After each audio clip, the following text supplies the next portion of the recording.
Umarap muli ang mga economic managers ng pamahalaan sa mga senador sa pagpapatuloy ng pagbusisi ng Senado sa panukalang 2025 budget.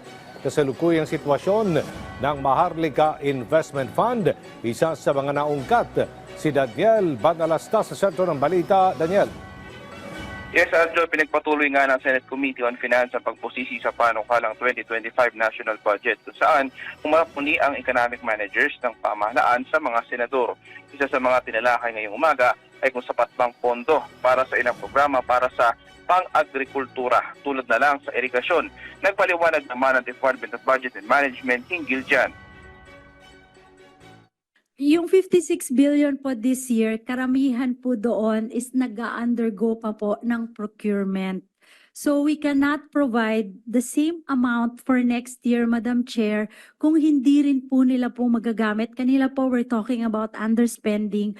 Kung hindi po rin na magagamit because irrigation projects are highly technical. It takes time.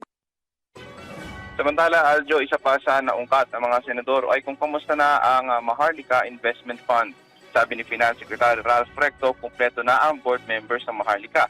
Pero isa sa natanong ni Senator Grace Poe, kamusta na ang pag-i-invest nito? Admittedly, it is taking time to identify investments that the Maharlika can make. As you know, it is like a startup. We just passed the law last year. They've been in operations for about 6-7 months right now. So it's like a startup. That it's a worthy investment to make. That it's that you vetted it. Can you already invest? Seeing that you're still looking for office space and organizing. Decisions have been made yet where to invest. The CEO is looking for opportunities. But no, he has not come to the board for any particular investment. But let's say tomorrow something very enticing comes up, and we might lose our opportunity to invest because we can also invest abroad, correct? Yes, but I do not think that the first investment should be invested abroad. No, I understand that. Okay, let's just make it local. An investment here, an investment opportunity, let's say, but needs to be decided immediately. Is this something that the Maharlika board are authorized already to invest, even without the entire physical structure set up accomplished? Yes, that's possible.